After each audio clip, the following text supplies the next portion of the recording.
Welcome to the Marvel Alliance podcast, where we cover anything and everything to do with the Marvel Universe. In the comics, TV, and movies, we'll go from the Mojoverse to Earth 616 to Queens, New York, in order to bring the Marvel Universe right to you. I'm the Uncanny Chris. I'm wanted to think of something else, but I'm your friendly neighborhood Brent. Alliance, assemble. Assemble. All right, volume 101. Feels like we were just here. It does feel like it is here, and we're not talking about Dalmatians tonight. We're talking about a movie we saw. We are, it's a double dose of Marvel content this week that starts with an M, and Yes. we'll see where this one I guess matches up with the other day with our 100th episode. But we are here, and hey, thanks to everybody who gave us a congratulations on 100 episodes. That was really cool to read those today. No, thank you very much, and thank you all that are tuning in tonight, or would be listening to this tomorrow morning at that point. But yes, we are reviewing Morbius that just dropped today. Again, as I said before, it drops on April Fools. We will determine who's the more foolish tonight. But we've got some people to help us out with this review. So we're gonna enter into the arena. Joe from Walk the Multiverse and Ranger Alliance. How you doing, Joe? Oh, I'm doing pretty good. How about you guys? I'm not unwell. That's good. Hey, did you guys know that if you splice vampire bat DNA with your own DNA, you get some sick shredded abs? I'm totally going to be doing that this weekend. I mean, it worked for Spider-Man. Right, that's what I was thinking. It's worked for several other superheroes, so I mean, logically, it makes sense at this point. Right? So I gotta find some animal, maybe like, I don't know, I got like a bird back in the backyard. I'll grab that thing. That'll give me some abs, right? I'll get stronger. That's how that works. I mean, that's how science works. I mean, we can go back to how chiropractic works with Dark Knight Rises. I mean, you put on a thing and fixes your leg. Very true. So, and the last but definitely not least, the man who just literally saw Morbius, not just probably an hour or so ago, Mr. Travis Hines, host of Superhero Discussions and co-host of DC Alliance. How are you doing, sir? Pretty good, Chris. So happy to be on the 101st episode instead of the 100th episode to talk about Morbius, of course. Brent just said 2 Marvel properties with M in it, and that's where the comparisons end. But no, I'm really interested in this discussion. I don't think it's going to be as bad as I initially thought before I went into the film. So can't wait to get it going. Well, we will definitely have to see how we all stack up. But let us do our lovely network plug. So we are part of the Geek Ultimate Alliance network with 8 shows. On Mondays, we've got My Show World's Finest True Believers, alternating bi-weekly with Ranger Alliance, as I brought up a couple days ago. New episode with Mr. Travis Hines and I, closing out Injustice with Year 5. On Tuesdays, we've got DC Alliance, Wednesday, Superhero Discussions, Thursday, Star Wars Alliance, this show on Fridays, and Saturdays bi-weekly, a walk through the multiverse, and coming back very, very soon, maybe this weekend, maybe in a weekend or two. We'll see when the very first intro episode drops of the Welcome Back to Slice of Film on Sundays bi-weekly. If you want to catch any of these shows live, DC Alliance goes live at 9 p.m. Eastern Standard Time on the Geekverse Podcast YouTube channel. Star Wars Alliance goes live on Wednesdays at 7:10 Eastern Standard, 7 o'clock Eastern Standard Time, and this show typically goes live on Thursdays at 9:10 Eastern Standard Time. And all 3 of those shows has their own solo feed, so separate from the GUA feed if you want to check those out. We also have a Patreon, so if you want to throw a couple of shekels our way, we want to thank our patrons. We can't do this without your support. And so we've got 2 tiers. Our dollar tiers, our tip jar. You want to say, hey, we think you're doing a good job. And our $5 tier that gives you ad-free episodes, early access episodes, and Patreon exclusive shows, including the show that Brent and I do on there. We can watch this all day, the Marvel Rewatch. We dropped the 3rd episode, Iron Man, so make sure you check that out. And then we've got a Travis doing his top 5s, the infinite top 5s. Forever. Chris.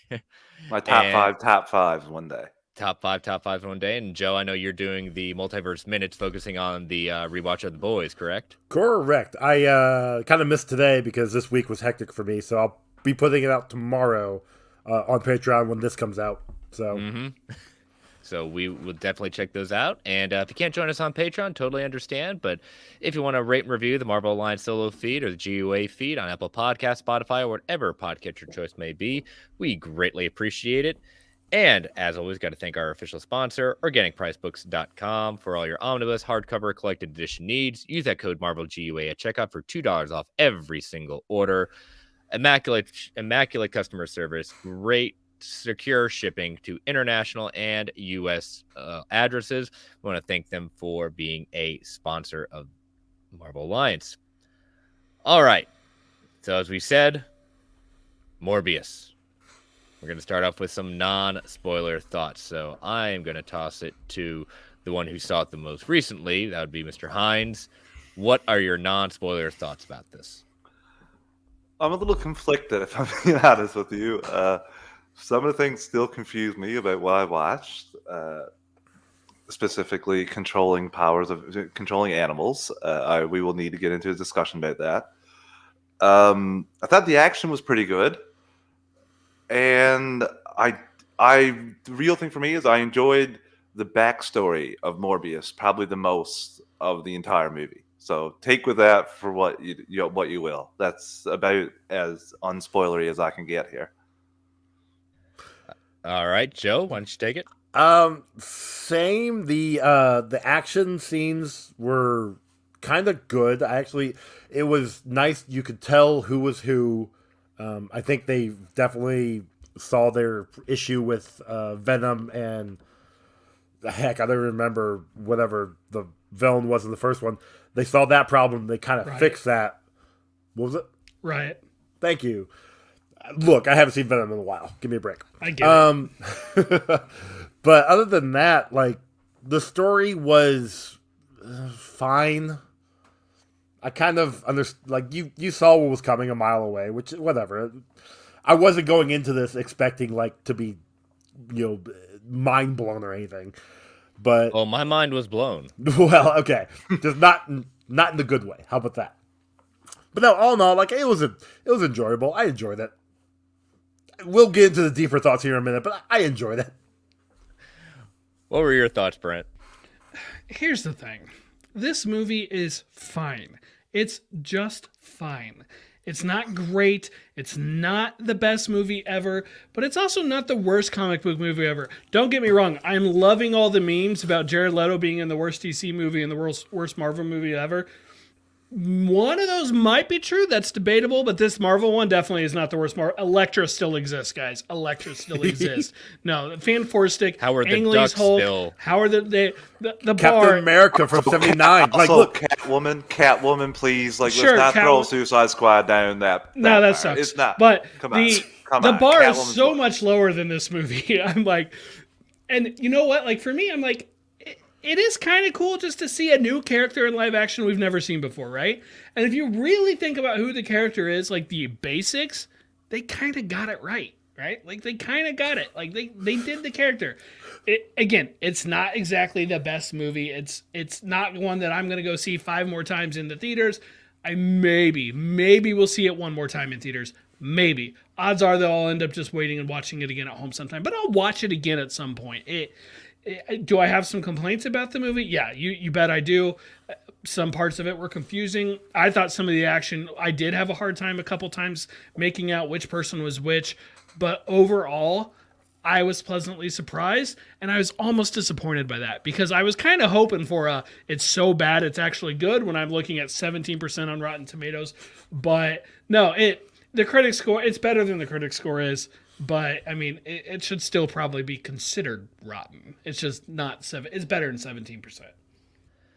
Yeah, I'm with you on this one, Brent. It's definitely not a dumpster fire. It's definitely, as we said, there's many others. There's definitely, I equate this to a movie that, around the era of the early 2000s at that point, that kind of fits in that era. I think where we see where we've been given, with both on the Marvel side and the DC side, much what we consider to be much higher quality movies of this caliber, we were saying, okay, you can do better.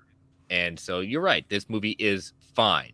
It is, I think one of my, and it's not even being spoiler at this point, I think one of the things I really enjoyed, and I still are kind of enjoying and laughing at, is Matt Smith. And that Matt Smith was definitely a joy in this movie to watch. And I really, really had a lot of moments where I was just, okay, now he's leaning hard and having fun at this point. So see, that was actually a problem for me because I know Matt Smith as the Doctor, and his Fair. performance was literally just the Doctor to me, Okay.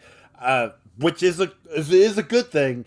But when I'm not supposed to be seeing him as the Doctor, I'm supposed to be seeing him as Milo or Lucius, whatever the heck his name was supposed to be. Whatever his name was. Yeah, Yeah, it's just like, ugh. Yes. Yeah, definitely, Clay. We are going to totally get into that, affected by bad scripting or false advertising. Definitely, it's going to be an interesting discussion at that. But no, I again, I agree. It is a fine movie. It is probably, I am not even going to even hint at seeing this again in theaters. It will probably be a little bit of time before I even think about revisiting this. I wouldn't say I'm never revisiting this, but this will not be a day one purchase for me on digital.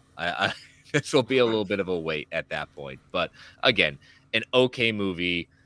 Definitely have a lot of different issues, but I also have some positive. As I said, that one of the positives was Matt Smith. So, any more non-spoiler thoughts before we take our first ad break and rip the seal off? Yeah, I got something. Okay, go for it. Matt Smith, like, he knew what movie he was making, but so did Jared Leto, and so did forgive me, I don't know who plays Martine in it, or the doctor who's in it that kind of works with Milo. So I'm like, they knew what movie they were in. Like, I think a lot of people are comparing this to the quality level of Venom, and I myself have done that today with people who have asked. That said, in Venom, Tom Hardy was making movie A, everybody else was in like movie B, C, and D. Yes. Everyone was on the same page in this movie. It just made it, in general, I thought, more entertaining. So I wanted to get that out before we jump over the wall. One thing I want to like that. One thing I want to bring up, and this isn't spoilery, but the entire time I'm watching the movie, in my head, I'm going back to the first time I ever even heard or knew about Morbius, which was the Amazing Spider-Man cartoon. Now, in that one... Plasma. Yep. He was sucking plasma because Fox Kids wouldn't let him, suck blood. And I'm just thinking in my head, I'm like, well, that'd been... I wonder if they had gone that route, if it had been actually like a bad idea, or if they sticking close to the comics like the way they did. And I'm not trying to open up for a huge discussion because I know we're going to try to go to break, but like the thought process in my head, I'm like, it could have been interesting had they gone the cartoon route, the route that majority of us know about, It's something definitely to think about. I don't know if I want them handling neogenic recombinator and stuff like that, if I'm being honest with you. But to me, I want to say one point about this and the Venom movies, because I didn't super love the Venom movies. I think I might have enjoyed the first one more than the second one, but these movies for me are the equivalent of what the Fast and the Furious movies are to action movies. Whoa, now. No. Yeah, that's what the no Fast and Furious slander. I know what Roman Pierce was in this movie, #family, but he was pointless. I was going to say, he did a lot, Fast and right? Furious slander. But no, I feel like that's what these are to comic book movies. Like, people who love them, that's fine. I won't criticize them. It's just not really my cup of tea from what I've seen so far. So I enjoyed some parts of this, and I'm not super negative on it, but I don't know if I will go back and revisit this for a while. All right. Well, let us take our first ad break before we go deep into the spoiler territory. So, as you know, listeners, these ads help keep the lights on the Geek Ultimate Alliance Network. We don't get to choose what ads come on, and we can be a bit loud. So, I'll give you that 3 count to turn that volume down before they come on. 3, 2, 1. We'll be right back. And we're back. So, we'll start off with broken this up into 3 acts at that point. We're not necessarily we're gonna jump all around in Act 1. So y'all gentlemen have the notes in front of you so you can kind of see where the breaks come. But which one do you want to take? Something wants to jump in? I have a question. Okay, you have a question. Go for it. Do you guys think that there's any chance that they accidentally switched scenes 1 and 2 and forgot to put him back the I way. was wondering that. Like, Because why? honestly, I thought, why wouldn't you Well- lead with the introduction Young Way? Why would you show us the bats thing and then go away for a little bit? I was really a little confused about that because they went and showed us his entire life after getting the bats, and they kind of didn't really make it seem like he was getting him.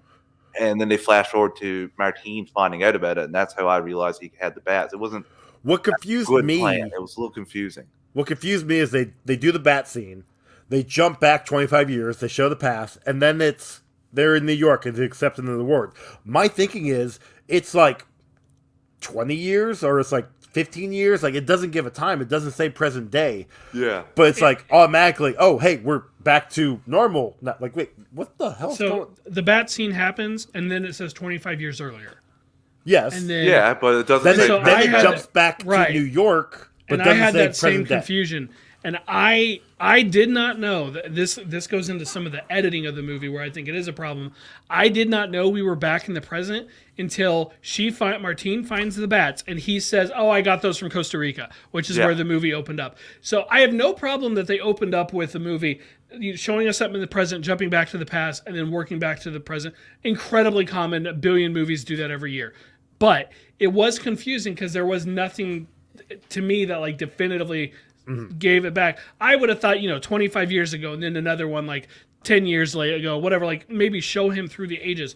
Now those kids I thought did a good job. I enjoyed the performances that they turned in. I felt for Milo Lucius, whatever his name is. He kept calling him Milo. It's so New weird. Milo. It was because it was New Milo, 'cause yes. the Milo before died, and the Milo before that died. I don't remember who the first Milo Like, was. I felt bad for him, like when he loses that note that Michael Morbius sends him. Right, Yes. he gets a note from his friend. He loses that note, and the bullies were picking on him and stuff, and keep away with it or whatever. I genuinely felt bad. I thought they did a good job with it. If anything, could have used just a little bit more of them as younger. But I mean, I think they had a room for maybe like 5 more minutes or something they could have given us there. But it was confusing to me as it jumped back to the present.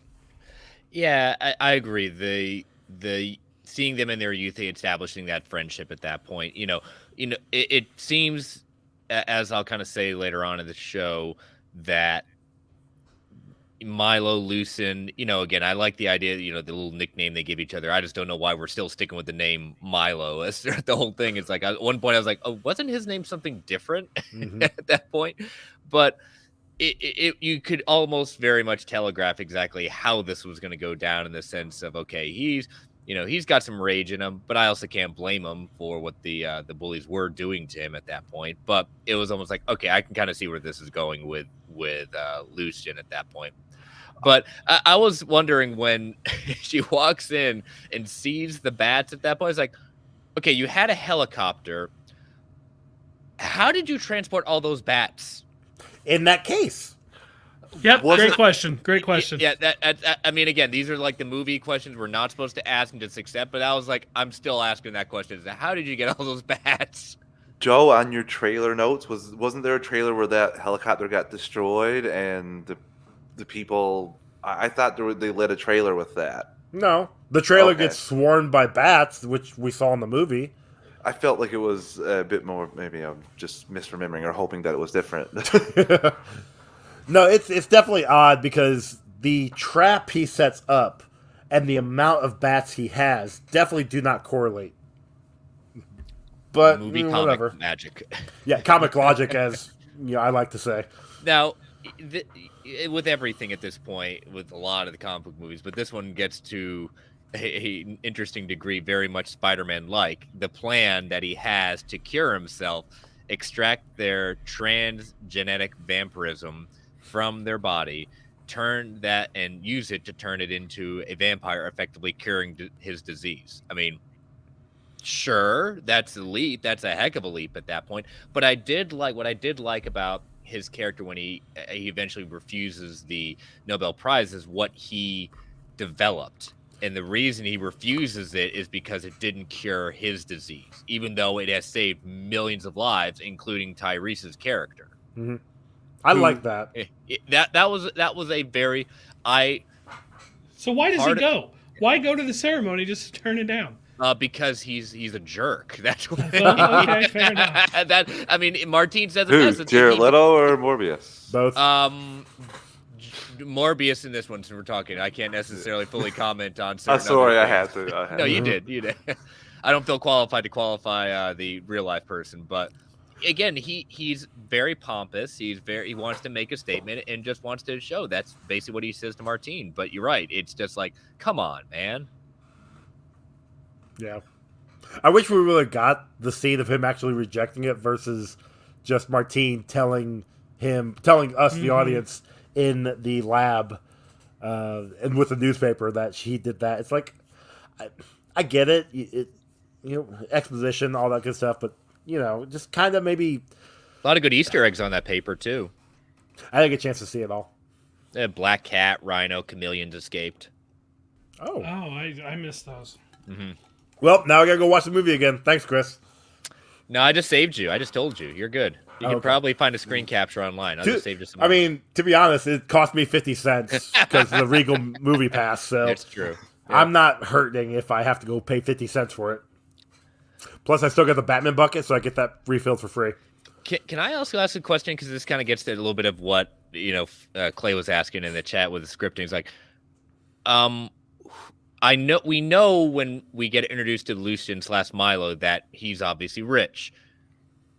I'm guessing inheritance at that point. They never told us. They never told us. We just say he's a billionaire now. I think he was always. I think it's like inheritance. He had to have been, because I mean, what did he get dropped off in? Was it a fancy car? I'm trying to think. It was, wasn't it? Okay. Yeah. But just a little bit more, like show a couple servants taking him out and stuff like that would have been a little bit more helpful in knowing how he got where he was and what he did.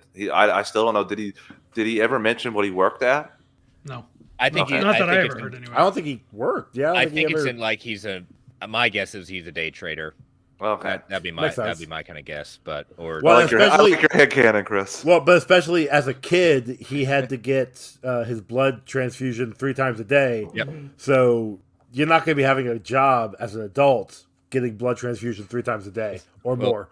Well, speaking of blood, and that there's a lot of it, except in the sequence when we get onto the boat. That was interesting in the sense of, I like it. They said they're international waters, but how far off the coast of the United States are they? Like they weren't. They weren't I got far. the impression it was like one of those things of like the line is here and they're just past it. Yeah. They couldn't have been too far. But I like it that they have to. He's pitching the idea, and of course, Nicholas, especially Milo, is now been funding Morbius, and the fact that he could be this close to it. I was okay with how quickly they got to the point of him transforming. It was, instead of like dragging it out as much as it was at that point, I was okay with how quickly Michael transformed. Well, and it falls in line because he tested on the mouse, and the mouse dies, and then within like a couple minutes, it's already back up and revitalized. So giving Morbius the blood transfusion, wow, that word's hard for me right now. Transfusion. Jesus Christ. There you go. Half credit. You got it. Thank you. And then him just laying there as the one mercenary comes down, starts talking to Martine, and before you know it, he's off the table, or he's off the chair, disappeared, and it works so quickly. 12 miles. Yeah, Clay is established. You mean, Joe, you mean the serum, right? Whatever it was. Not blood transfusion. Yeah, sorry. Whatever. Yeah. Sorry. Clay's saying Google's told him 12 miles out is considered international waters. Yeah, it was just kind of, it makes sense when you think about it. It was just like, man, it's really close. But then it, being human, being bigger, like it took a little bit of time. But yeah, I agree. Having it be such a quick transformation was really good. And it helped move the story along because, like we said, we only got an hour and a half. We need to get the story going. We need to tell the story we got to tell.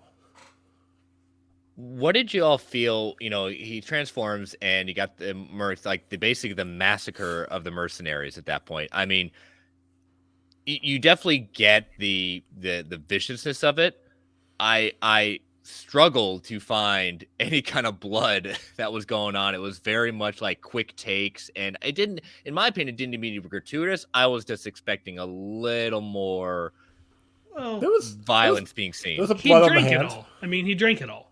Like that's what they tell you is the bodies were all drained of blood. No, Now, that no, said, but I they- was talking about when he's like slashing them all down at that point. they definitely could have showed us some blood, like at some point, like even when he was drinking it, because they definitely hid all of that stuff throughout the entire movie. So yes, I would have expected more blood, but I just kind of took it as they explained it away by he drank it all. He Maybe also he- operated out of the shadows a lot in that first takedown of all the mercs. So I was okay with not seeing blood splatter in that, but I thought it was a pretty dark setting for his takedowns and his coming out of the darkness and swooping in, taking somebody out. I thought that I didn't think about the blood at all for that moment, Chris, at all. Also, he's quick enough. Maybe as soon as he's sliced them open, he's quickly drinking it in the air because why not? I will have to give this. It looked cool in the trailers. It did look very cool when he did go, when seeing it on the big screen, the kind of movements he did and the transformation. It works. That what I will give props on it is the best, not necessarily, but it was very cool, and I really have to give them high marks on how they not only did the transformation, but also these action, at least this action piece. This was cool. It makes I me thought really the CGI looked good. It makes me really It did. excited for Nightcrawler too in the future. It was similar, yes. Yeah, like if I'm not no shot Griffin. because I did enjoy it, but I also think that like you could still turn on X2 right now and Nightcrawler's whole thing works perfectly. So I can only imagine how much better that has definitely gotten from that. And then if Morbius's moves are looking like that was one of the better things for me in the film was just how he moves and how when he we'll get to it later when he's avoiding the cops. That's actually a pretty cool scene as well. Yeah. Mm-hmm. Him, finally coming out of it and realizing what he was capable of. It was one of like he did what probably most of us would do: panic, because he sees Martine down and thinks, she's obviously injured. I wonder what the response time was to get them on there at that point, because she's basically been knocked unconscious. And when we see her later on in the movie, on a ventilator and kind of in a coma at that point, but. It makes sense his reaction. I was wondering, did he use his bat-like abilities to swim really fast? And Because Bastion's notorious for that. yeah, and he didn't learn his flying until later. So Yeah, I kind of was thinking the same thing. It's like I don't really know how he got back from the boat. That didn't quite make sense to me. Yeah, no. All in the game saying a possible saving grace is a relatively small 75 million budget. So it would be surprising and tragic if it can't even, let alone turn a profit. I think right now it's looking at around 40 million if projections hold where it did last night. So it's definitely going to be interesting to watch that. But we'll talk box office next week, but Yeah. odds are, especially when you factor the long run licensing deals and stuff like that for the streaming rights and home, this is one of those movies that they're not going to lose money on. It's just going to probably take longer to get a return on it. And probably most of that budget does go to Jared Leto since he's an Oscar winner. So Probably. but any other things you want to talk about with Act 1 before moving on to our middle part? No, I think we're good. Not All yet. right. All right, we'll take a quick ad break at that point to separate this. So again, listeners, these ads come on, be a bit loud, give you that 3 count to turn that volume down. 3, 2, 1. We'll be right back. And we are back. So, well, he made it back to shore by some miracle. So this is where we see another call out. He's working at Horizon. Well, I think we saw that originally. We saw in the beginning, yeah. We saw in the beginning, yeah. He's talking about it. Yeah, I didn't see it till later. In the I think day. he says. I believe he's talking to Martine, or I think even talking to Milo about working at Horizon. No, he says it to Nicholas. He's like, "We missed you at Horizon." Gotcha. That's what he Okay. says. Yeah. So that, I mean, again, we saw it in the trailer. It's a call out to the comics at that one. Horizon Labs, Peter Parker working there at many different points, but he makes it back to the lab, And I just like it how nonchalantly he's kind of in there, and just I don't know how clandestine he's really being, or is anyone not noticing? I know he said privacy on, but I find it interesting. No one knows he's there. I mean, that was kind of a problem with him throughout the whole movie. Like his pictures in the paper, and he's gonna be in the paper for both winning and turning down the Nobel Prize, and the way he did it. And he's like the murder Michael Morbius. He's there, and now there's a copycat of him, and he's just walking around. He didn't even change his hoodie. Right. I mean, he did have a hoodie for a bit, but it's like, dude, remember at least that get is the Marvel Studios one. You need glasses to go with that hoodie or a baseball And hat. ball cap. Yep. Yep, that totally changes your opinion, and I think we all know that. I love Paul Rudd when he says it best. What do you? No, everyone notices us. All we're doing is changing sunglasses and hoodie. Come on. But I did like how they went back to him saying, "Okay, let me try the synthetic blood." I like that they brought that back into it as a way, but also back in my mind said, "Okay, they really going to make this the idea of how is this a true substitute?" And I like that it wasn't. He noticed that it was constantly less and less effect, but it was a good deterrent for him to not feed on human blood. Another question. Why did this is probably going to sound stupid, but why didn't he at any point think about going to like a blood bank and trying like human blood? He had blood in there. That's not stupid. That's a good question. Yeah, okay, but he had They have blood something for the alongside. Yeah, there we go. No, he had blood, like human blood, alongside the synthetic blood, because he needed the test all that stuff. Yeah. So that's why when he was in doing all of his training, testing his limits, doing all that, he tested it with the synthetic blood. But later he was running regular out of it. He was running out of it, and like even survivalists, like crazy survivalists, have like freezers full of their own blood. So I don't think it's that hard especially when you got $1 billion person funding you, to get some human blood and put it in bags and avoid this problem altogether. I'm a little concerned at how easy you think it is to just bag up a bunch of human blood, Travis. maybe I've watched. I've got a bunch of Ziploc bags. I got a couple of Ziploc bags in the freezers. You know what I'm doing on the side? Watching too many episodes of Vampire Diaries, as my girlfriend watches it in the living room, and you Good just excuse. Wait a minute. Terrible. Don't blame your girlfriend. You like that.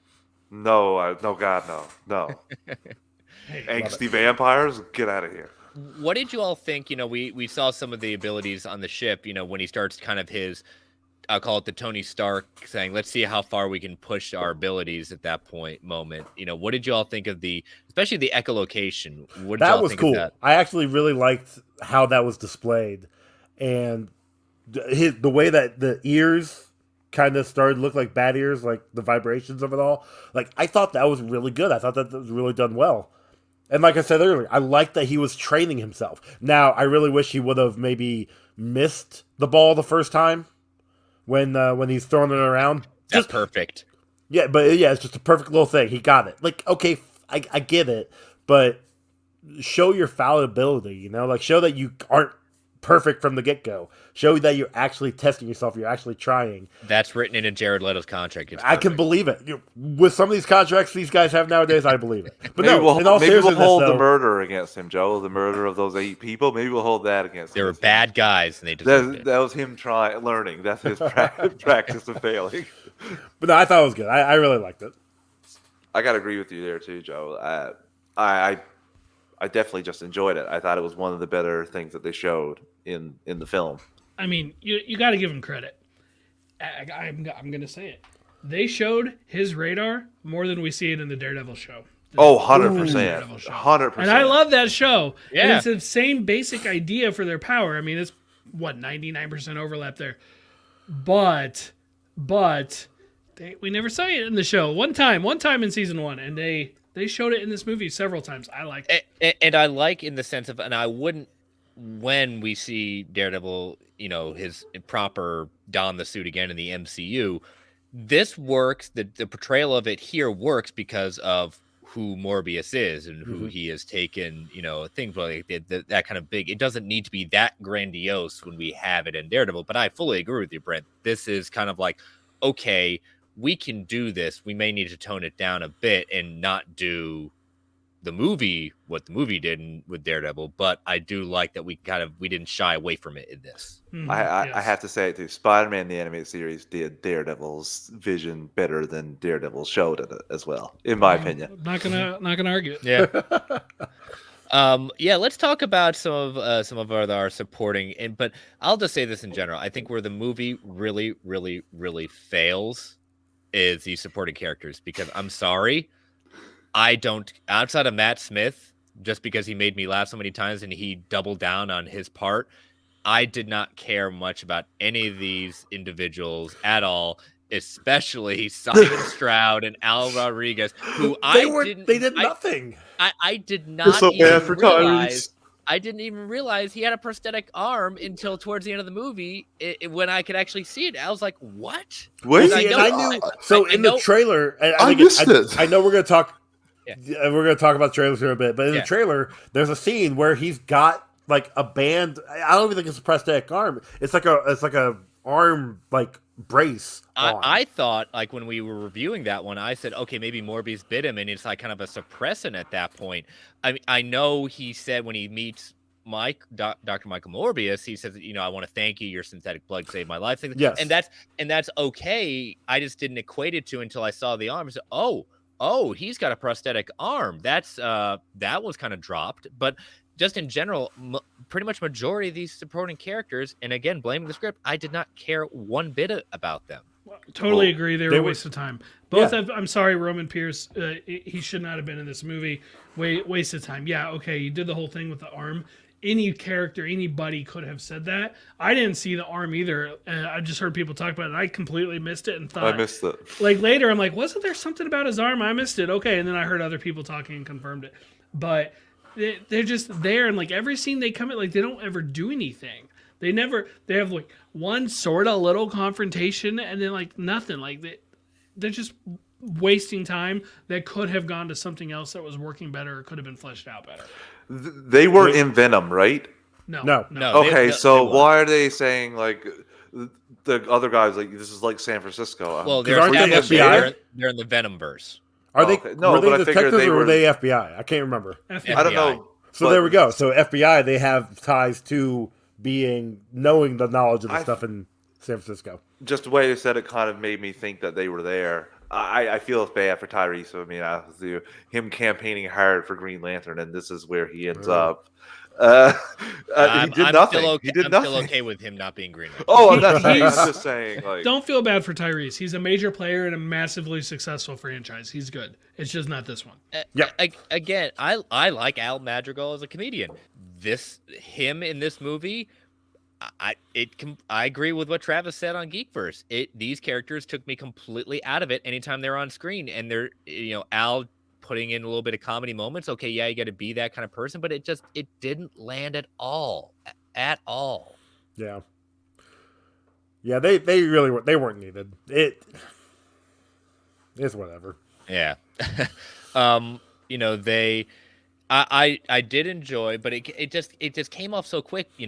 Lucy and Milo confronting Morbius about the cure. Of course, Morbius isn't going to let him do it at that point. So can I ask about that though, real quick? Oh, So they please do. find this little one of Morbius's folded up bats that he made for Martine on the ship.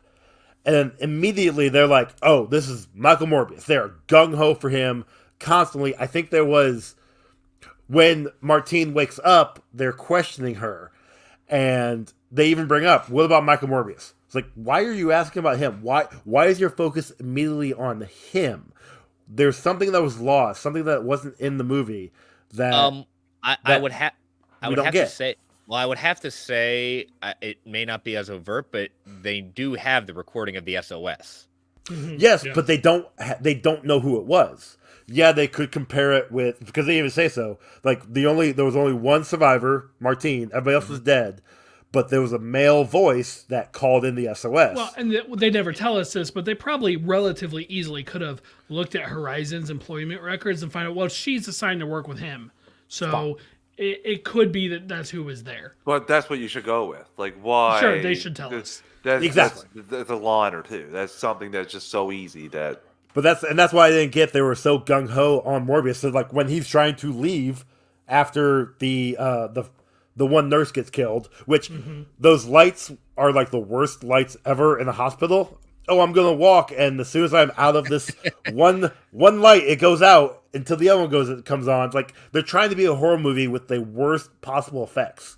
But even then, like when we see like the nurse the nurse is killed at that point, it's like, okay, I know who it is.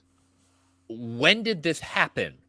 When did he do the palming of the cure? Right there. When did Yeah. that, when?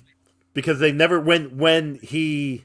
So you're meant to believe that when Milo comes to see Morbius, and Yeah. Morbius is testing himself in that one little room, and he needs blood, he figures out that, oh, Morbius has made a cure. All right, cool. That's the cure right there. I guess Took that on the way in, didn't he? Yeah, that would have been No. nice to see though. But he didn't. That's the thing. We didn't see. He I sees thought the he cure. took it. No, he sees the cure, sees Morbius almost dying, goes and grabs the blood, gives it to Morbius, and then Morbius kicks him out. He never goes near the cure again, as far as I can remember. Now he must have, because Yeah. otherwise, or he went back when Morbius was gone and took it then. Like, again, we never see him take it. Again, bad another instance of bad writing. I will say though, it was kind of cool-ish when he does confront Morbius. Milo does meet him in the jail, in the prison, the holding cell, whatever. And he goes to leave, and he's starting to Oh, I walk agree. fine. And That was then good. Morbius That grabs was the good. cane. It's like, oh, wait a minute.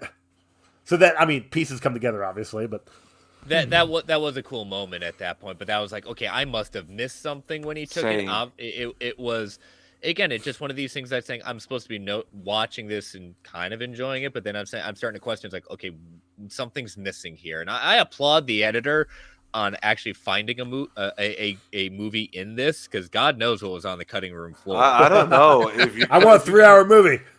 No, I would hope that he would no. keep that in there. We're not. I don't know if we can praise the editor, because maybe there are things he cut that he shouldn't have. So It's hard to say because the editing was choppy. Yeah. Like they definitely jumped around a few times.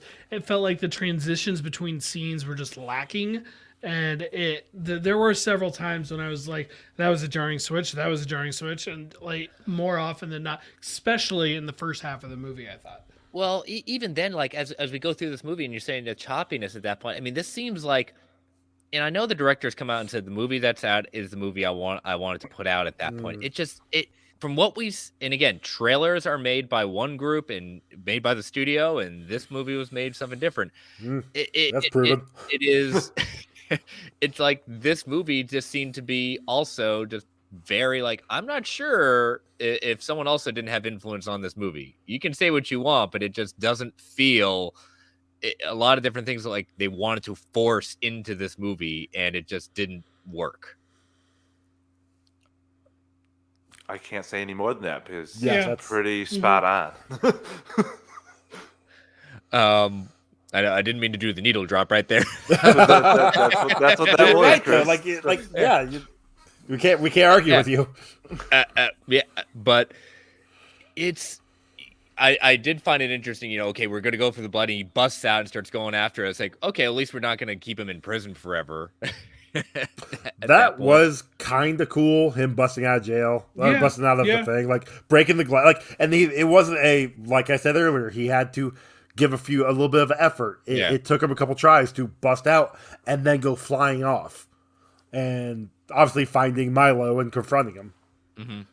But it's a very cliche kind of thing. Is like one brother wants to go the good way, the other brother doesn't. I mean, it's a very cliche. It's very by the book, right. by the book kind of standard kind of trope at that Absolutely. point. Well, Not bad, but standard. I will say Morbius created Milo. Well, what he created Milo. So that's more of Like a Batman Not Joker? necessarily. I mean, yes and no. No. Like Chris had mentioned it earlier, he had the darkness in him when he was younger. We saw that. It just as soon as he gets the power, like it's one of those things where now I don't have to be controlled. I don't have to be looked down upon by everybody else. Well, Morbius only needs to make one dose, first of all. Like he can do some if he's really wanting to like just make sure that no one else can take this experimental serum, maybe take a little bit longer before you take it yourself. Maybe watch the mouse for more than, because he wasn't at his deathbed. He was dying, but he No, wasn't. but he did feel like he should have already died. Yeah, And he's probably felt like if he's gonna have any life left, he's got to rush. He like I understand that. I get why he wouldn't wait there. I mean, frankly, let's be honest. If he had been like, well, I'm gonna need to do 50 more mice and then some other animal and so like that would have been boring, right? Like no, we want to see him. Well, think jump like to a the lizard human from trials. Spider-Man. Then Yeah. Actually, I would love to have seen them give the cure to the mice or one the mouse, and then have that mouse become a vampire and make other vampire mice. We did talk about on Marvel Alliance the Marvel Super Pets versus the DC Super Pets. I mean, that needs to happen. It'd be awesome. That'd be a show. Everybody would cover that. There'll be no fighting with DC Alliance. You can cover that. Marvel has enlisted Gus now. That is true. All in the game asking, does anyone want Morbius anywhere near a Midnight Suns team? We should we should save that for later. Okay. Yeah. We should save that for closer to the credit scenes. Gotcha. Yep. We'll stay tuned. All right. What did you think about that confrontation between the both of them though? I honestly thought in this subway. So obviously Milo kills those first two cops. Mm-hmm. I thought he just knocked out the other ones, and then when we see the other two FBI agents coming up, it's like, yeah, we've got 8 dead agents or 8, however many dead cops. It's like, oh, okay. Like I seriously just thought he went back there and just like knocked them all just down and just made them all unconscious. I guess the Force killed them. Maybe Something. It was odd. The best part for me in that was him learning to fly.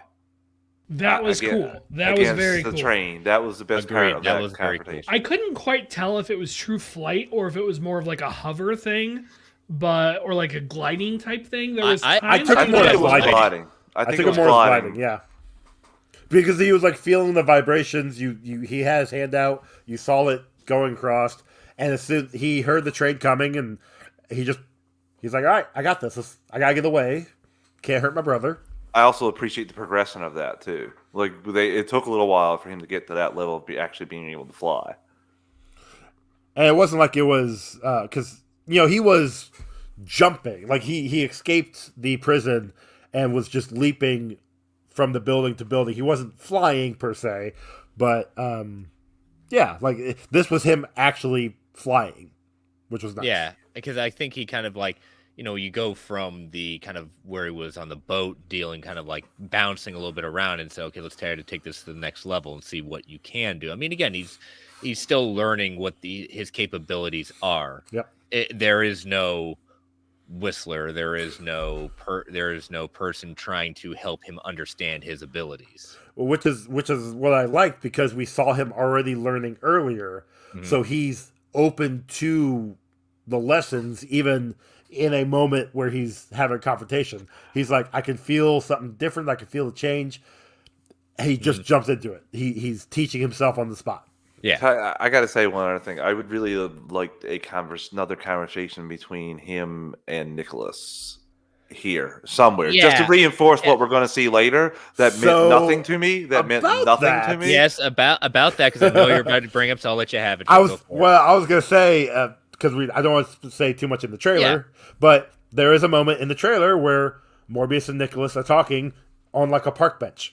Yeah. Okay. So I think there should have been a couple more scenes before you milk that well. See, honestly, okay. So the movie was an hour and a half. I think if we had gotten like closer to a 2-hour mark with some of these scenes, maybe the story would have been fleshed out a little more. Maybe it would have been better. We don't need like 2 hours max. We don't need anything over that. But I think hour and a half was probably not enough. The thing is, I think they bank so much on us in that opening kind of flashback sequence of Dr. Nicholas taking them in, being the doctor, being the kind of the father figure at that point. They just bank so much on, okay, we've established this, we're good. It's like, yeah, but Michael left there to go be in a school. Nicholas sent him away. Yeah. Well, he went him to Okay. go send him to the school of gifted youngsters. So who knows? If Charles Xavier may be confirmed in this universe. It's because he controls bats, right? I guess. Yeah, or blood.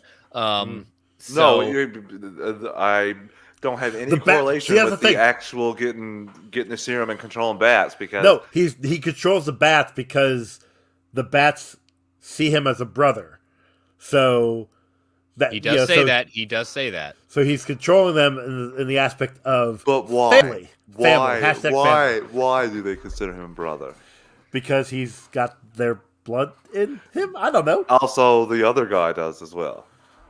Yeah, He's I got nothing. Yeah, sorry. You found another hole in this movie. Travis. Yeah. One of No, many. it's just things that popped out when I was watching it. I'm like, why not? Well, why like that ending? When we get there, that's one of the issues I have. But Yeah. Yeah. Well, let's take another ad break as we shuttle ourselves towards the final act of this movie, where, in my opinion, things Oh, boy. go downhill Man. Yeah, they do. very, very fast at that point. So, again, listeners, these ads help keep the lights on the Geek Ultimate Alliance Network. We don't get to choose what ads come on. They can be a bit loud, so give it that 3 count. 3, 2, 1. We'll be right back. And we're back. So, gentlemen, I will let you fight over who wants to talk about where the train finally comes off the wheels. I mean, it came This off movie. a while ago, and let's be honest. yeah, Fair, but I'm one just saying thing- this okay, is when it so- really starts colliding off. So One thing, the third act was just atrocious. The one thing I want to talk about, and this is, I'm going to be jumping a little bit here around here in the third act. yeah, go for it. We get a scene where Morbius, meets up with Martine. They're talking, sitting there in the restaurant, and then Morbius is he notices somebody trying to spend like some fake cash, and he follows them down to this lab, and he basically acquires this new lab. Now, that's all well and good, but he's trying to stay off of the radar. Cool. Why do we get him back at the Horizon lab later on? Like, I don't get it. Like, you have this new lab, right? Why are you here? I just like how we equate. Oh, there's a counterfeiting lab. I can totally use this to do a scientific lab. Okay, we'll go with that. Chemicals, sure. They kind of showed him like taking some of the pieces apart from the equipment at the counterfeiting lab, and I thought it was supposed to be sort of a callback to when he's like fixing, what was it, like a dialysis machine or something like that. Forgive me, I could have the machine wrong, with the spring of a ballpoint pen as a child. But yeah, really, like I would think they were different equipment. And again, he established himself not as Morbius; he established himself as Venom. So Do you guys have any issue with Martine being out of this for so long? Like, she was knocked out on the ship, and we're finally getting her back in Act 3.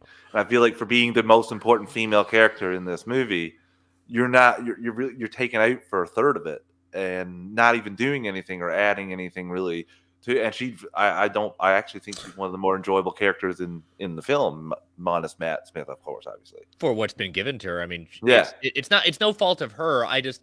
Again, she did well for what she knew what as Brenda said, Nick, they knew what this assignment was. She did a good job with the assignment, but again, it's nothing. It's just a very standard part, and I don't get a lot from it at that point. But that could be because she's knocked out on the ship, and we don't get her anything. No, from I'm her, just so. yeah, you're right. Yeah, I don't know. I didn't feel like in general she added much. I mean, she gave a love interest. She was somebody for him to like talk medical or scientific jargon with.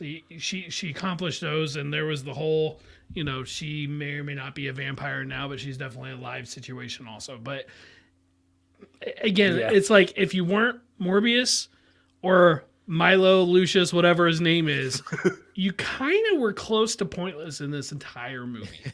True, and Milo's dance moves, I gotta say, I actually appreciated those scenes. I did, and Toby, you might have someone coming after you for that, because again, Mr. Smith, you have some pretty smooth moves. I'll give you that.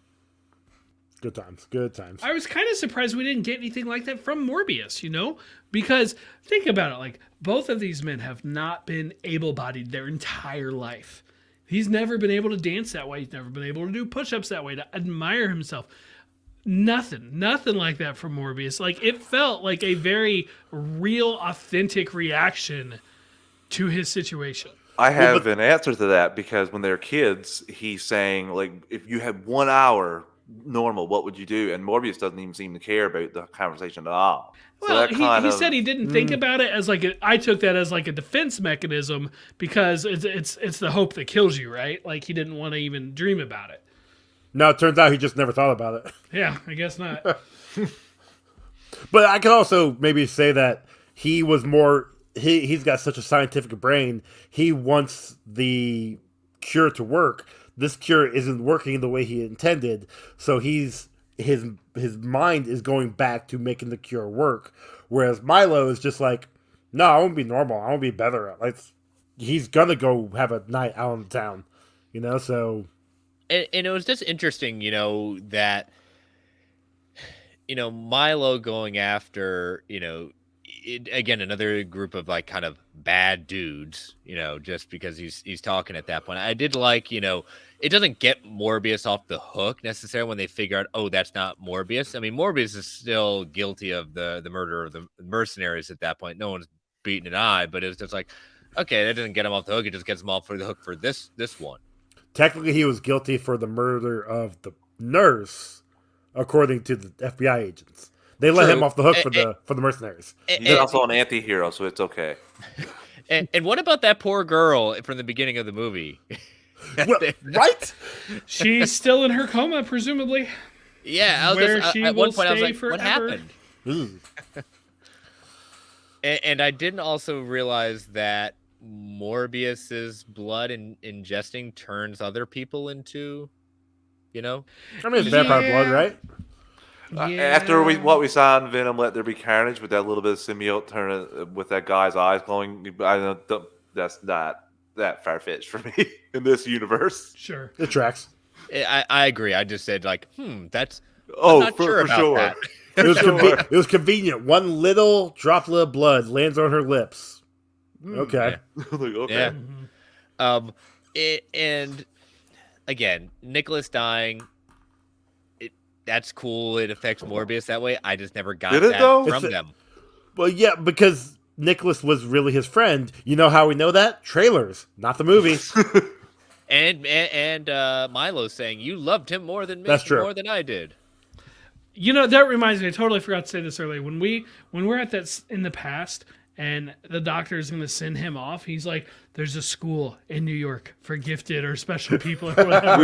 we mentioned that. Yeah, we mentioned it while you were gone. Okay. I had to step away. Sorry. Yeah.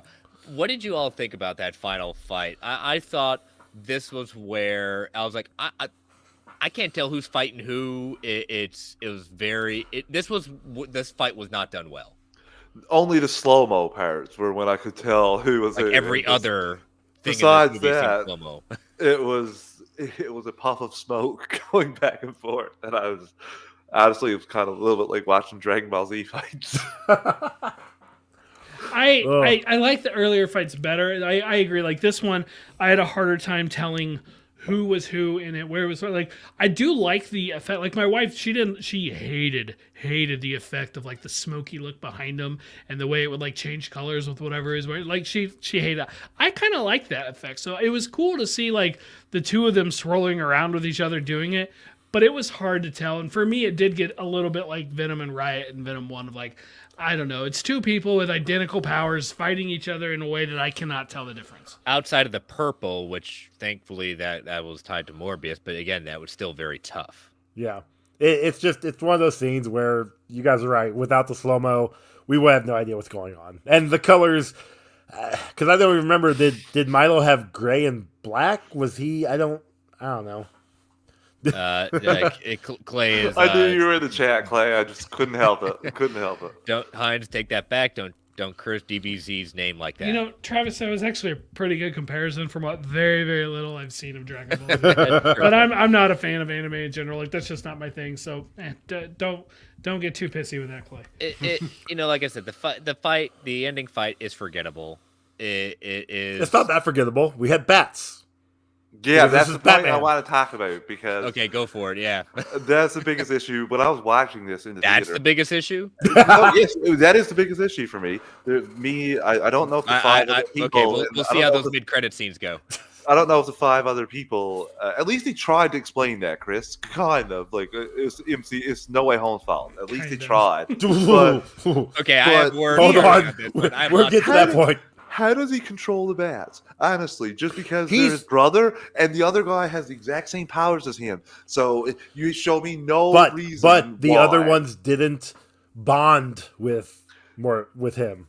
They only He took bonded the with him ti- after he became. He took the time to Not the bats. stand in the big cylinder and stuff and hang out Yeah. with them and, you know, like get all spiritual and stuff, I guess. He touched that one bat, and he's never gonna be the same. And at least show me for a second him actually being able to control them. Even in that time when he's hanging around, show me him shooting them off because he just used a bat cannon of bats. He just fired a bat cannon at that guy, and I was just like, "What am I watching? Like, how is this coming on right now?" I was completely.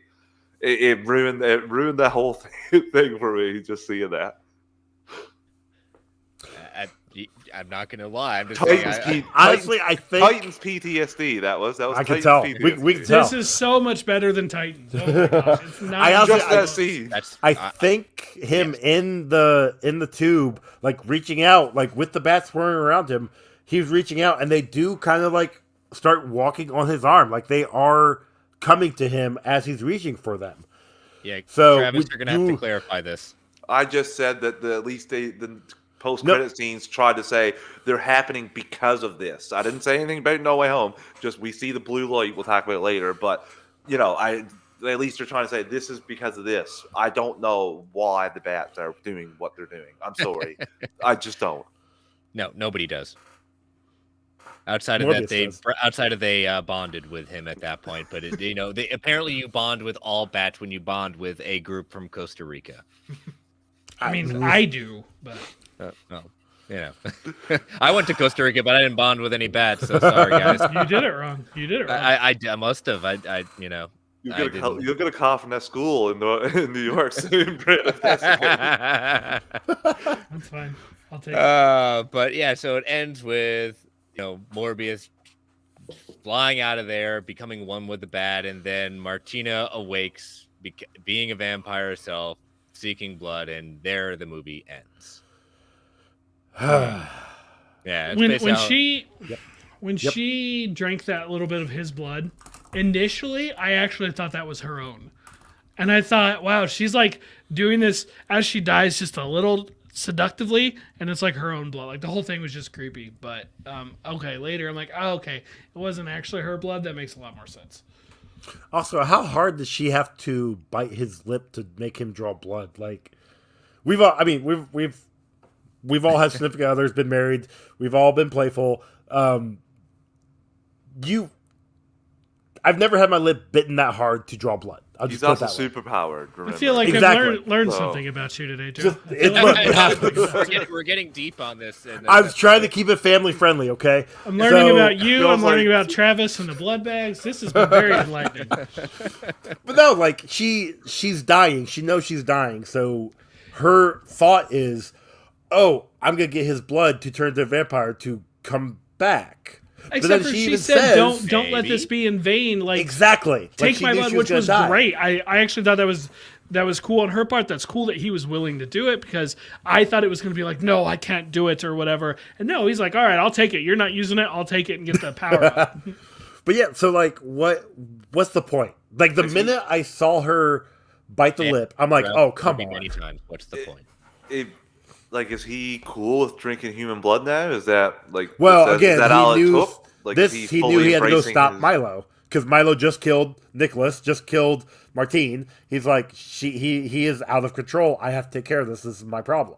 But he So wears he purple was- now, Joe. So okay. he accepts who he is, right? That's how that works. No, She worked for purple is Magneto, right? usually. Yeah, I was gonna say purple is usually a color of the bad guys in the Marvel universe. But Yeah, I mean, Purple Man. Exactly. Doctor I don't know. Doom, Yep. Magneto. I mean, we can all point to Unbreakable, and that's Hulk. comic logic. That's proven. Ooh.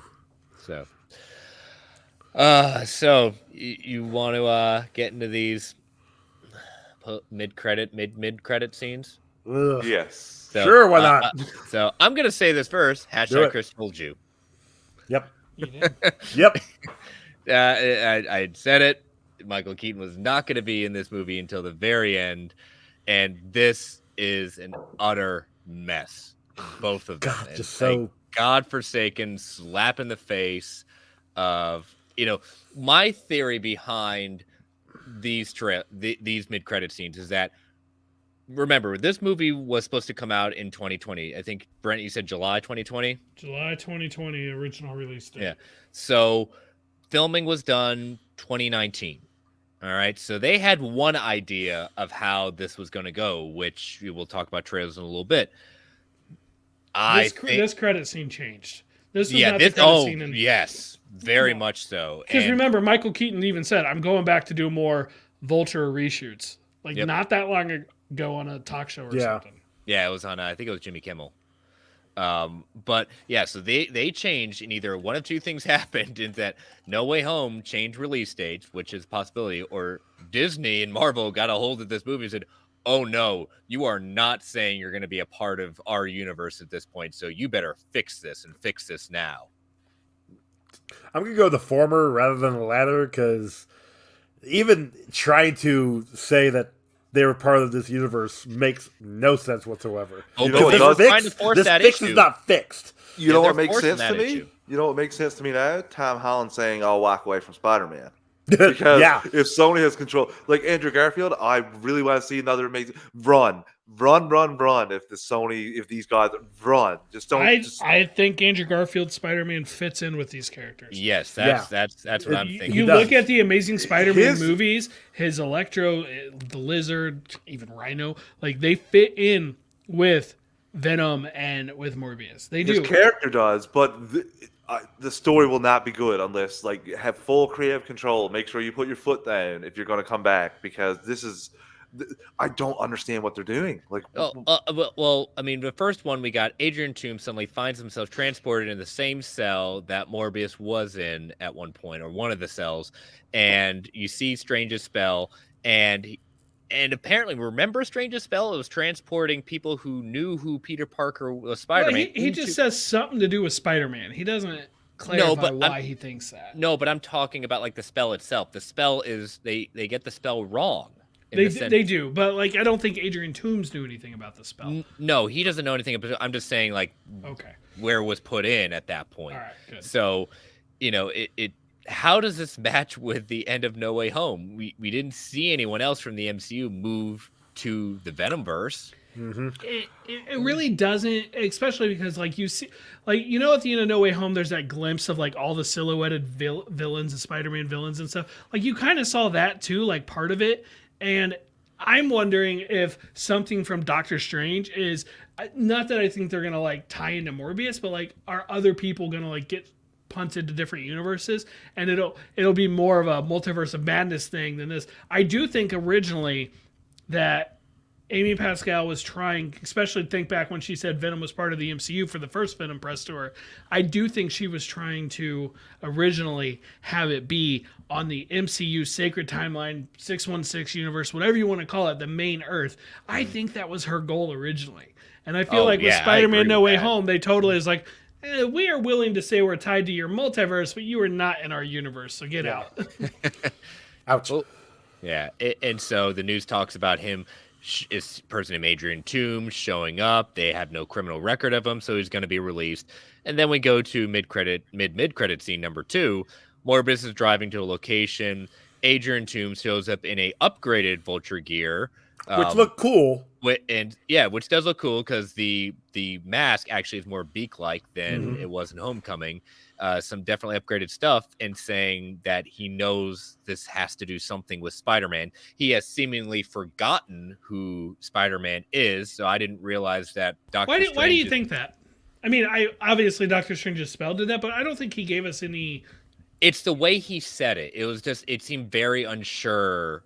Like it was. Unless It was he just wanted to keep it from Morbius. It could be. It was just his tone. Again, I'm reading and creating my own headcanon at that point. You're right. Oh, He you have doesn't to. exactly Like most say. of this movie. He also knows he also knows that this is a different Earth because he says, "I hope the food is better here Mhm. than the Yeah. last place." And I think that like maybe like Chris, he has to not know because if he's going to hunt down Spider-Man, he would know. Okay, Spider-Man in my Earth was Peter Parker, so let me go find Peter Parker. So I feel like he must have forgotten who Spider-Man is. Yeah, and he says to Morbius, they should form a team and do some good, and Morbius says that's intriguing. We're trying again. They're trying yet again to force the Sinister Six idea, like they've been trying to do. So are we basically going to be seeing Adrian Toomes be the Nick Fury of the Sinister Six? Are we going to see him? Yeah. I'll call it right now. Yes. We're going to see Michael Keaton in Craven. Fact or Recruiting fiction? Kraven. That's a fact. Yes. Yes, very much. I don't know. Maybe we'll see Morbius in Craven. Why not? I mean, we had Tony Stark in Incredible Hulk. Yes. And So- can I just say they've been teasing Oh, Sinister that reminds Six me. since 2012, so I don't know how quickly Yes. they're getting at it. Well, So they're finally moving though because they potentially have several pieces already in place. You have a Vulture, you have a Morbius, you have a Venom if you want. No, it's not necessarily the classic lineup, but they have all these other characters, and some of the actors have proven they'll come back. Maybe they could do something more with Sandman or Lizard or whatever. If they Well, and wanted we're to gonna cross get- the Sony We're universe. gonna Supposedly get Tyrese has Chameleon. signed on for 3 movies. I have a question for you Ooh. guys. Do you think Kevin Feige saw Morbius and then changed the post-credit scene of No Way Home to kick Venom out of the universe and make sure that Sony? Obviously not, but Yeah, one of the questions I put in here is no, because probably I not. definitely want to get to. Well, let me start with all games. Does anyone want Morbius anywhere near Midnight Suns? I wouldn't be opposed to it, but in all honesty, I don't know Midnight Suns very well. Now, be all up in there like he's the main guy, and no, not so much. But I mean, I wouldn't say no to it. Honestly, I'm kind of with what Brent said at the very beginning. We're getting a new character. We're getting a new comic book character. Let's see what we can do with them. I think at this point, would I like to see Morbius on a Midnight Suns team? Yes. This is not the Morbius that will be on that team. The way, again, obviously we got Sony, we got Marvel, MCU, the completely two different things. So Morbius is going to be on a Sinister Six team. He will not be on a Midnight Suns team. Would I like to see Morbius at some point on a Midnight Suns team? Yes. I just don't think it's going to happen.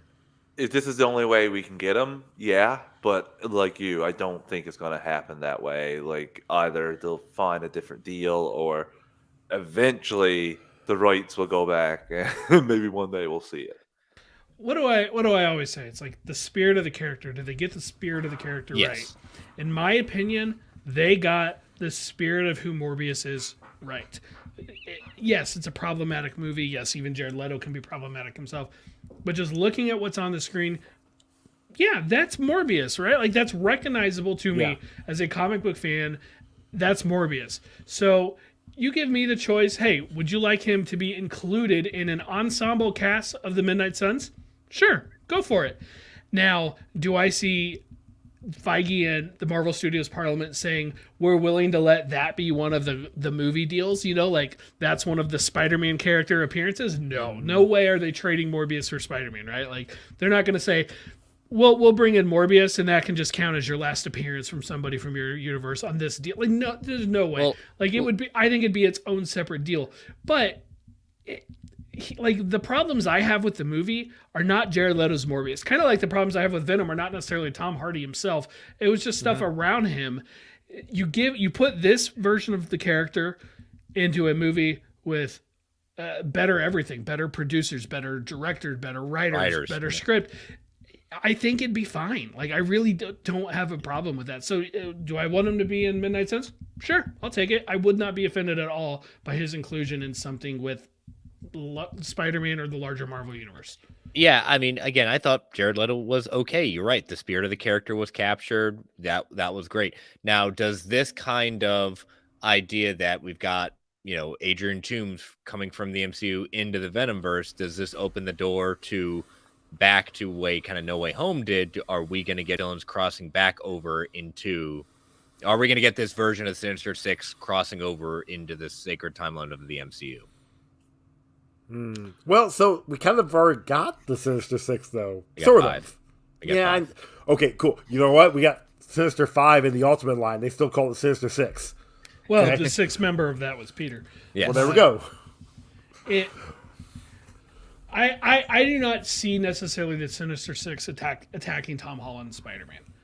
I don't necessarily see that unless Tom Holland's Spider-Man jumps over to like Andrew Garfield's universe, because I do believe we will see. I'm not so sure about Maguire, but I do believe we will see Andrew Garfield suit up again, and I think it will be part of the Venom. The Venom universe is going to be retroactively part of the Amazing Universe. Yes. Yeah, I I agree with. completely agree. Yep. I think this is more and more now. If I were Andrew Garfield, to say, yeah, we're going to need not these people writing this movie if I'm going to jump back on board. Yeah, Full I mean, creative if I'm Andrew control. Garfield, well, I don't know that Garfield get himself that. should have the creative control, but he should say, I need you to reach out to Marvel Studios and see if you can borrow one of their producers, like some of their people, get like Kevin Feige did a pass at the Amazing Scripts and stuff and gave notes on it before the big Sony hack and leak years ago. Get I remember Feige to that. do that stuff again with some sort of, promise of like, we are going to take his advice to heart and not just ignore it all. Like, that's the kind of assurances I would want if I was Andrew Garfield. Do you all think we're getting a Morbius too? Can I That's put that tough. question until next week when we know the box office? Yeah, we can. I'm just saying, just like, Yeah, just- that's the just- biggest indicator. Actually, True, but I'm just honestly, saying- I do though. yeah. I think because all they have to do, they can still blame things on the pandemic if they want to. They still can. Do I necessarily buy that excuse? No, I'm sorry. I'm watching Batman hit 700 million this weekend or close to it, something like that. I watched Spider-Man hit double that. No, I don't necessarily buy that excuse right now. But it is out there. They can use it. Batman and Spider-Man are both still in theaters. It's about to brush up against Sonic, which I know that seems ridiculous, but like that's going to take screens away. Like it's not a great release time for it, really. No. Sonic, let's be honest. Sonic is gonna going to do destroy this. gangbusters. Yeah. I'm looking forward to it. I'm I am hoping to go too. next weekend. Same. I'm taking my kids probably like the Monday after because I want my daughter. But like will it get a sequel? I probably. Will it be within the next 3 to 5 years? It's probably gonna be closer to the 5-year mark. But I don't know. We'll see. How many of these solo anti-hero / villain movies do we have to get? Are we going to get 6 Well, we got of like them 4 and then more, get a don't we? movie, or are we going to do like 2 or 3 more and then the other members join in the team up? Well, I feel like you could have 1 or 2 members join in the big team up. Who do all do we have right now? Like for sure, like Venom, Morbius, and Vulture, right? Presumably those 3. Craven makes 4. They're already at 2, and Craven could also bring Chameleon, which Yeah, would to say give it Chameleon's 5. in there. So I think they're Lizard. at the point, like, kind of like how Avengers really didn't like Hawkeye. He had 1 scene before Avengers, right? And that's when he came in. Like, they could do something like that if they want. Like, they're ready. If they want to do a Sinister Six, fine. Spider-Man versus the Sinister Six. Let's be honest. Every one of us would be excited to see it. Oh, I'd yeah. watch it day one. Yeah. Yeah, bring back Andrew Garfield. Give him this is his return. Call it the Amazing Spider-Man versus the Sinister Six or something like that. Yep, there we go. Ooh. You gotta Amazing make Spider-Man sure 3. you gotta make sure people know it's part of the Amazing Universe. Yes. Get this man a contract with Sony. Run things, Brent. Brent, how do you feel about selling? Amari First Daniels, meeting. welcome to the chat. He's saying, what are they going to do with Madam Web? Make bank. That's what they're gonna do. Yeah. Madam Web. It's gonna be a massive hit. Massive hit. Christ. Again, remember, Amari, hashtag Madam Web is the blueprint. That's right. That's right. Seriously, what are they going to... I think Madam Web should be like that that Nick Fury style character. Like to me, that's who Madam Web should be. But of the spiders. So like if they want it, like isn't there going to be like a Silk TV show on Amazon or something like that, or wasn't that in development for a while? Let's not get too far ahead of ourselves. There's supposed to be some sort of Spider-Woman movie that Olivia Wilde was working on, if I remember right. It's been forever. Allegedly, it's still in development, but it's like. To me, that's the kind of stuff I would be looking at with Madam Web, is looking at these other characters, and especially Spider-Gwen. Somebody's got to be Spider-Gwen, and you can't leave a character that huge, that popular on the table. Yeah. Not at all. Not at all. So, all right. We'll start off with the rankings. I'll start with Joe. Where out of 10, where do you place this movie out of 10? So I had said something to Clay about this. We recorded Ranger Alliance earlier this week, and I gave a prediction there. And then once I saw the movie, I gave him my ratings immediately after seeing the movie. I was adjusting it after thinking about it today, but I think I'm going to go back to my actual ranking. I put it at a 4 out of 10. I enjoyed this movie. There's a lot of problems with it, but there is some good. And I would love to see, I don't know, we were talking, I would love to see Andrew Garfield fight him. I'd love to see him be in a bigger universe, not the MCU, but in a bigger universe overall. I will see this again when it comes on digital, or no digital. And that'll be the next time I watch it, more than likely. So yeah, 4 out of 10. All right. Travis. Oh, it was really hard to land on a number. I'm being honest with you. I was leaning between 4 and 5. So I think I'm going to just divide by 2 and go 4.5 out of 10. I don't think this is the worst. It's not even near the worst comic book movie I've watched, but there's so much they could have done better here. Travis, we just watched Double Dragon not too long ago. This is just a slightly better than that. Yeah, oh yeah. Could have used some amulets, Joe. Could have used some amulets. Brent, where does this stand? I was talking with David, one of my coworkers, this morning, and looked at huge comic book fan. He's not GA at all. He's very well versed in all this stuff, and he saw it last night. We were talking, and I pulled up the Rotten Tomato score. Currently, the review score is 16. The audio, Clay in the chat, Brent's face trying to work that Heinz math. Yeah, his math was wrong. The 4 and 5 divided by 2 is not 4.5, but it's 4 plus 5 divided by 2. I never heard the plus 5. I said that. I didn't say 4 times 5. I'm gonna go back. I'm gonna go back to the tape tomorrow. 4 and 5. The audience score of 66. That feels about 66? Right. Maybe a little high for me. So I'm going to go ahead and call it a 6, 60%. I'll say that's where I'm falling for it. It feels, okay. It's up maybe just a hair generous. Yeah, I've definitely been struggling with this. I can't put it at a 6 because that's too high for my at least for me. I'm gonna go with 3. I'm gonna go with 3 again. It doesn't mean that it's a dumpster fire, because then I would put it like at a negative number. But a 3. I wish it was a dumpster fire. That's part of my problem. I know it's slightly too good. Again, it is not great. It has parts that I enjoy. I have a lot of problems with it at that point.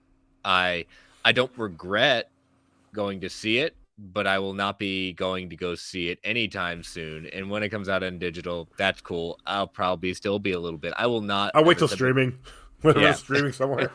I'll give it a gander, but this is definitely not one that. It's not what I'm recommending people to totally see. Whatever. I'll say this, and you guys know I've been watching comic book movies a lot lately because of my other show.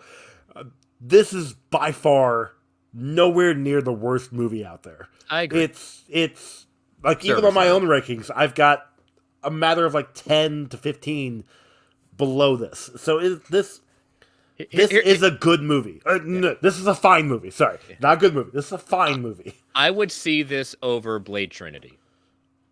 Yeah. Ooh. Yeah. I really like Blade Trinity, though. As much as I love Ryan Reynolds, I'm with you.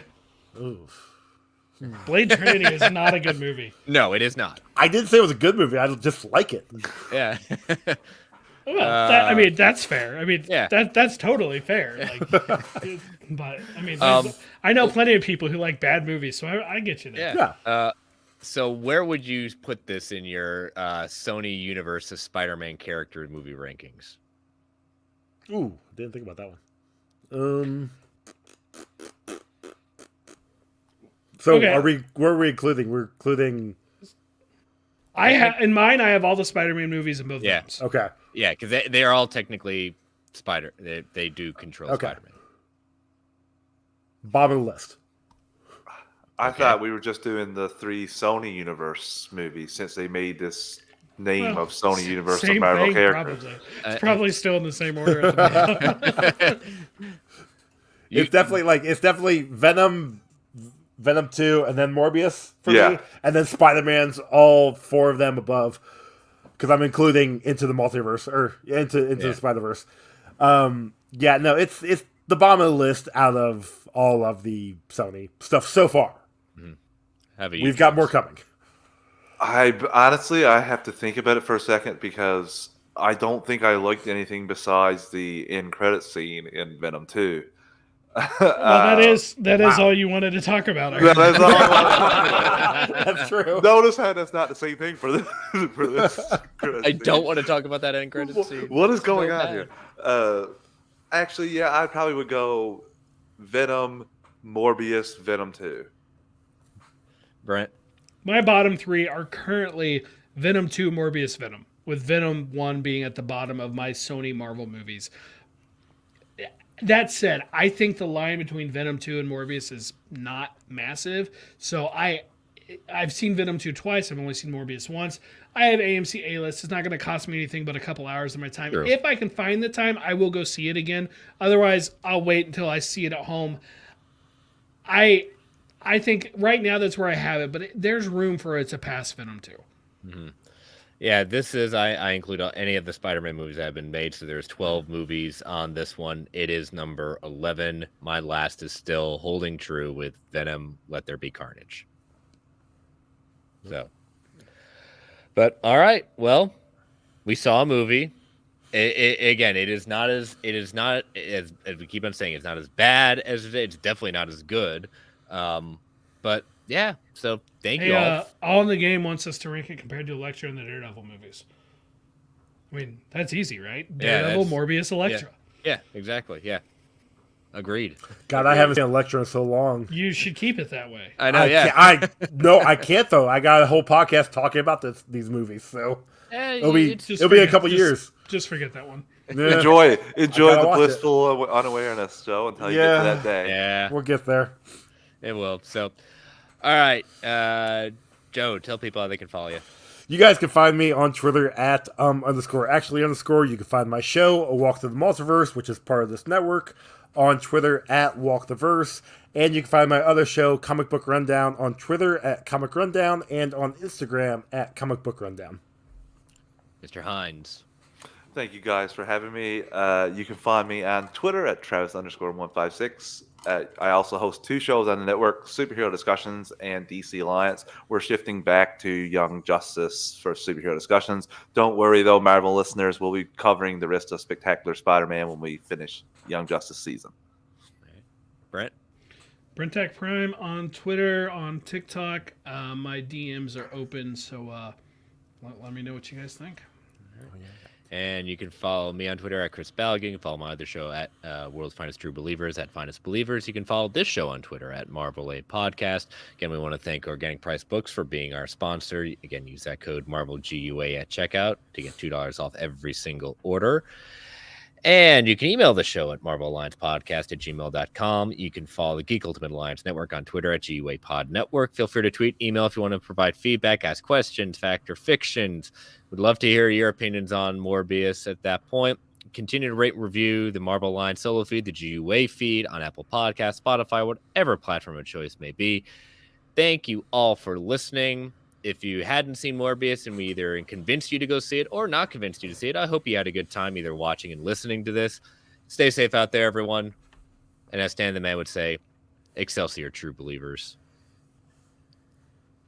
Well, we've been hinting at it for a while. We've been dancing around it, gentlemen. I know Joe made a list. So the post-credits, we're not doing a mid-credit. We're just doing post-credits because this is what we do.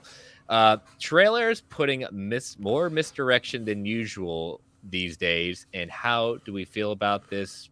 Joe, I know you've been pining to get this started, so go for it. I don't mind some misdirection. I like a scene or two is fine, but there is like half of the movie that's just gone because of these trailers. Like you see the stuff in the trailers. I've got a list of what's going on. At one point, you got Tyrese's character talking to Morbius, saying, "Oh, hey, you were missing for 2 months. Then you were found on a container ship that washed up on Long Island." Like, okay, like, why was that not in the film? Oh, because he didn't wash up, which goes back to the reshoots, more than likely to switching things around. Mm-hmm. Just the whole misdirect in with them being when he's younger, and you see, oh, Morbius is walking with the crutches. No, that was Milo. Morbius is getting beat up by the bullies. No, that was Milo. Like, little too much. They did way too much on this trailer. All 3 trailers. I watched all 3 trailers. I don't know why, but I did. No, this is the one time where I think they just did it. They were just trying to overhype this movie, and they went too far. You know what the problem really is, in my opinion, is that directors aren't working with the people that put together trailers enough. Like, they should be hand in hand with them. I think that would make, first of all, you wouldn't get reveals that like would spoil things in the movie. I don't think you did, but then we get the director of this film going on a podcast and just giving spoilers left and right. So I maybe that wouldn't help in this case. I don't know. I feel like there's a different way to do it that we could keep this out of it. But you get stuff like in the Batman, they shot that scene with Falcone and they had Selena Kyle there, and it wasn't even her in the actual film. So they're trying to make sure they don't have a No Way Home situation happen as well. So, but was that? I know that was shot on set footage. Was that ever in a trailer though? That one? I think it was. Nope, those are all pictures. You sure? Them walking out of the funeral? Okay. I do remember in the trailer like seeing her come out of the car in the sense of her leg coming out of the car, but we never saw Selena there. Correct. Yeah. Now, one reveal in a trailer that I wish they would not have put in the trailer is Doomsday in BVS. That would have been 100%. That would have been perfect to not have 100%. Him there at all. When you do it for stuff like Hulk and Infinity War, I actually don't mind that at all. If you're showing him as Hulk, but you're hiding the story from that. Us. Yeah, okay, so that's different. Like that one I get. Yeah, like his story arc. Trailers are supposed to sell the movie to the general audience. They already have our ticket. So while I am annoyed that I spent a good chunk of the movie thinking, when am I going to watch Morbius walk past that Spider-Man murder poster? Because I was really hoping to see that they had changed that to a picture of Garfield's Spider-Man. Yes, that annoys me, but trailers are not for us. Like, that part of the problem here is trailers are not for us. They are just to sell people and go to the movie. And these trailers, I mean, to an extent, if sticking Adrian Toomes, sticking Vulture in does that, I get why they do it. And they're not targeting the trailers at us. I'm annoyed by it as somebody who watches the trailers more than once, talks about them on a podcast, follows all the, like, it annoys me. But at the same time, I'm like, I think it's probably I get the marketing tactic. How well is it going to work? Well, let's see how many people show up for the movie. But it definitely worked, Brent. People were talking about it, like, would not stop talking about seeing Spider-Man there. That was the main thing that they were talking about out of the first trailer. Who was talking about it though? Just for us, I know what you're saying, but I think they already have our ticket. They have our ticket, but they put those little Easter eggs in to generate that discussion, to get buzz up about their film. That maybe some general audience people will see the discussions we're having about it. So here's. Let me just get Clay's thing in. Clay's saying, I think it's justified for fans to be upset about Connected Universe not having any connective tissue when promised via trailers. But it had connective tissue. That's. I'm going to say promise is a strong word. You're taking that as a promise necessarily that that's what you think at that point. There's never necessarily any guarantee. We just assume that's going to happen. The promise was Michael Keaton's presence. We got that. Like, they gave us the promise. Is it weird that there was an Oscorp building in the background of one? And I never noticed it in the movie. I kept looking at all those cityscapes. I never noticed it. Is it weird that we got the Maguire Spider-Man poster from the PS4 game? Yeah, it's weird, but the connective tissue promised was Michael Keaton. And they did give us that.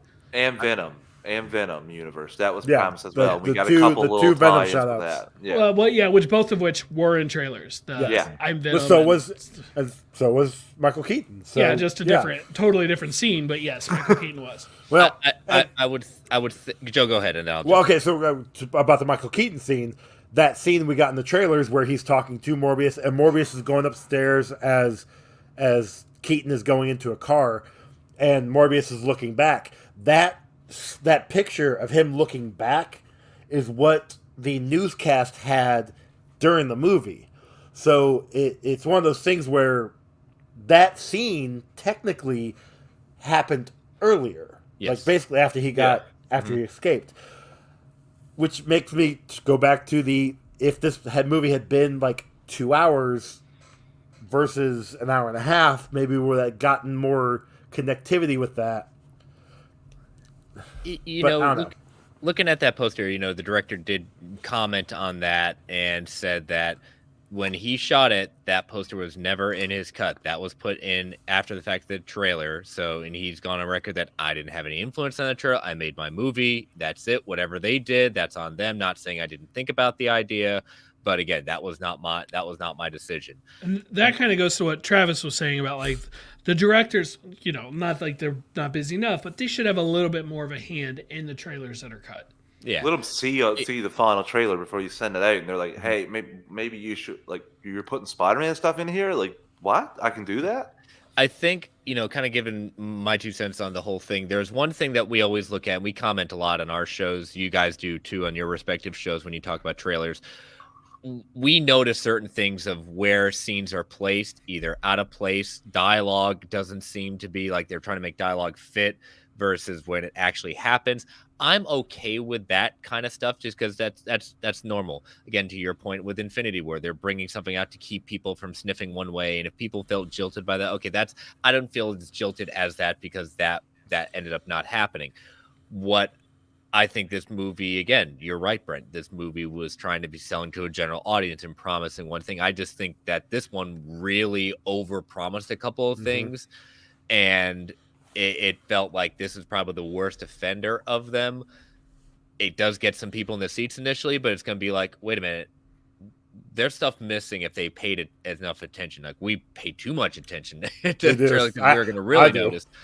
But I think it's got to be very careful with studios in the sense of, there are times a lot of movies have scenes that are in the trailer and not in there. That's okay. It's just a question of how much are we talking. I think there has to be some sort of healthy balance at the time. I can agree with that. Yeah. Yep. So, Yeah, same. but all right. So let us all know your thoughts, and we will be back next week with more Moon Knight and looking at how this Morbius did in the box office. So we will see you later.